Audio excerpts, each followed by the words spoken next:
Diabetes versus manoy. Ano po ba ang pwedeng maidulot ng sakit na diabetes sa manoy na mga kalalakihan? Or ano yung pwedeng maging epekto ng diabetes pagdating sa pakikipaglabing-labing ng mga mag-asawa? So, tandaan po natin, ang video ito is for married couples only. Sana po ay kung may manonood na bata ay pakiguide na lang din po ng mga magulang. Ako pong muli si Listeners Organist, nurse na nagbibigay ng mga health tips at advice na makakatulong sa inyong kalusugan, like pagtigil sa sigarilyo, alak, bawal na gamot, at paano pababay ng BP, at marami pang iba. Sana kung makikinabang po kayo sa video ito, please hit like, share, and subscribe, and comment your questions below para mabasa po natin. At pakishare po yung experiences po ninyo. So, dito na po tayo sa epekto ng sakit na diabetes pagdating sa ari. Ganun din po sa sexual function. Number 1, erectile dysfunction. ED. Ibig sabihin po, nahihirapang tumayo si manoy or nahihirapan na i-maintain ang pagtayo nito para maka-achieve po ng satisfactory na pakikipag-contact. Ang ED po ay most well-known effect ng diabetes. Okay, ito po yung pinakakilalang epekto pag sinabing may diabetes. Okay po, mataas yung panganib na magkaroon po ng ED or erectile dysfunction pag may diabetes ang isang lalaki. Bakit? Dahil po, kapag may diabetes, nasisira po yung mga ugat, blood vessels at nerves. Pag blood vessels, ito po yung dinadaluyan ng dugo. Kaya ganun din po yung nerves. Napakahalaga pa naman ng role ng blood vessels at nerves pagdating sa pagkakaroon ng pagpapatayo or pag-maintain na nakatayo si manoy. Kapag unti-unting nasisira yung nerves at blood vessels, magdudulot po ito ng problema sa pagpapatayo ni manoy, at ganoon din po mababawasan yung sensitivity doon sa genital area ng mga kalalaki. Reduced libido. Pagka sinabing libido, ito po yung desire for sex. Ito po yung kagustuhan niya ng pakikipagtalik. Ang diabetes po kasi ay nagpapababa ng testosterone. Ito po yung hormone na may kinalaman sa sex drive. Okay? Kapag mababa yung testosterone, bababa rin po yung libido or yung sex desire. Bukod sa hormone, naapektuhan din po yung ating mental health. Paano? Siyempre, kapag may diabetes, talagang nakaka-stress po yan dahil napakamahal ng mga gamot. Napakahirap i-manage yung blood sugar. Siyempre, dapat araw-araw mag-check ka ng blood sugar. Kaya kapag mataas, magagamot. Pag mababa, kakain. So, napakahirap i-manage, lalong-lalo na kung kaka-discover mo pa lang na may diabetes ka pala.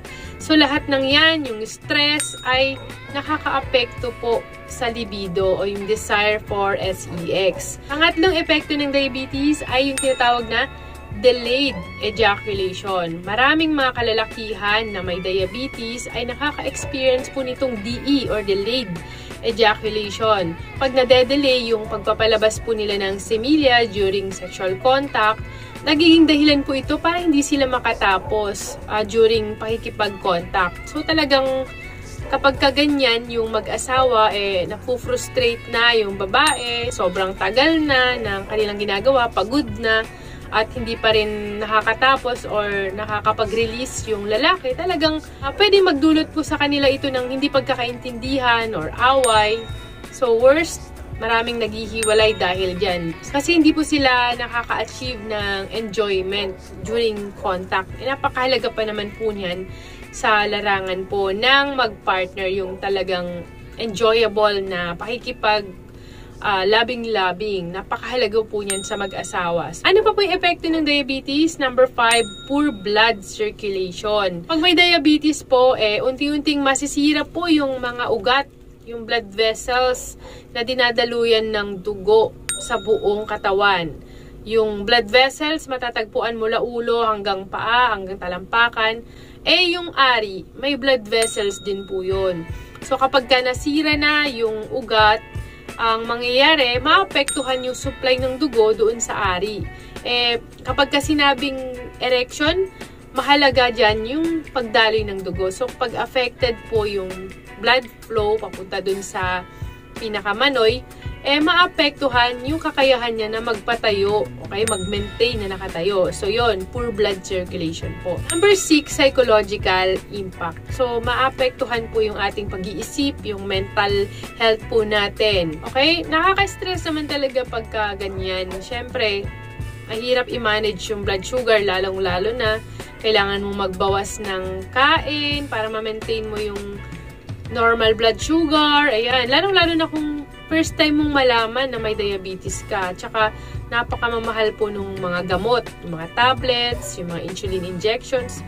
Sabi nga po ng iba, ang diabetes daw ay pangmayaman na karamdaman. So, mahirap na nga ang buhay, maggagamot ka pa. Siyempre, maapektuhan po yung mental health po ninyo kapag may ganyan. Makakaranas po kayo ng stress, sobrang pag-aalala, sobrang kalungkutan. So, lahat po ng yan, pag naramdaman po ng isang lalaki, makakaapekto sa kanyang pagkikipaglabing-labing.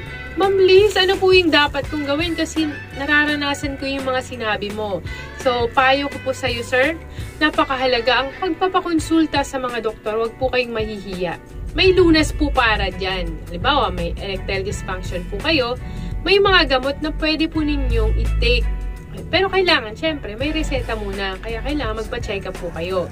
Mapapayuhan din po kasi kayo ng mga doktor, ng mga lifestyle changes. Ano yung mga dapat kong baguhin sa buhay ko, sa mga kinakain ko, sa pang-araw-araw na ginagawa ko? Ano yung mga dapat kong baguhin? Yan, malalaman ninyo yan sa pamamagitan po ng pagpapacheck up. Napakahalaga rin po na gamutin po ninyo ang inyong sakit na diabetes. Okay, sa pamamagitan po ng masugid na pag-inom ng gamot. Okay, walang mintis. Ganon din po, pagbabago ng lifestyle, kung anong sasabihin ng doktor. Kailangan mag-diet, mag-exercise. Okay, piliin ang kinakain, bawasan ang kinakain na kanin. Okay, kung anong sabihin ng doktor ay sundin nyo po ng maayos. At napakahalaga rin po ang regular na pagpapacheck up sa inyong mga doktor. Huwag nyo pong katatamaran. Pag sinabi nila na bumalik ka in 1 month or in 3 months, bumalik ka. Or pag sinabing ganitong date yung follow-up mo, gawin mo para po kay maiwasan yung mga epekto, yung masasamang epekto ng diabetes sa inyo, ganun din po sa inyong sexual health. At tandaan nyo po lagi na prevention is better than cure. Huwag nyo pong hintayin na malala na ang inyong karamdaman bago pa kayo pumunta sa doktor. Gamitin po natin ang ating katawan sa pagtulong sa ating kapwa, higit sa lahat sa paglilingkod sa ating Panginoong Diyos. Padalastas muna po tayo mga ka-listeners. Kayo po ba ay may mga asawa na or active sa larangan ng pakikipagniig? Kayo po ba ay nagkakaproblema sa pagpapatayo or pag-maintain na nakatayo si Manoy? Well, ito po ay tinatawag na erectile dysfunction. Pag meron ng mga lalaki po nito, nagdudulot po ito ng stress, pagbaba ng self-confidence, at problema sa mga mag-asawa. Lagi silang nag-aaway kasi hindi na-fulfill yung tamang pakikipag-contact. Ang ED po ay nakakahiya talagang itanong sa mga kakilala, sa mga doktor, kaya marami ang hindi nagpapakonsulta. Pero alam niyo po ba na ito ay laganap sa mga kalalakihang, lalo na sa edad 40 hanggang 70 years old? Kaya kung kayo po ay nakakaranas ng erectile dysfunction, huwag po kayo mag-aalala dahil meron pong isang kumpanya na tumutulong sa napakarami nating kababayan sa buong bansa para magkaroon ng lunas dito. Ito po ang tinatawag na Go Rocky. Tumutulong po sila para malanasan yung problema at magkaroon po kayo ng better sexual performance sa inyong mga partner. This is fully online, so huwag kayong mag-worry na pupunta pa kayo sa doktor, hihingi ng reseta, or bibili pa sa pharmacy. It is easy, affordable, and discreet. Hindi malalaman ng iba na kayo ay nag-order ng gamot. Ang gagawin nyo lang po para makakuha po kayo ng gamot ay i-click nyo muna yung link dito sa description ng video na to at sagutan nyo po yung 4-minute assessment. Pag nabasa po ito ng mga doktor at naaprubahan po kayo para mag-take ng gamot, okay, magbibigay ang doktor ng reseta at ang Go Rocky na po ang bahala sa lahat. So ano pa pong hinihintay nyo? Click nyo na po yung link sa description ng video ito and get ready to go hard with Go Rocky.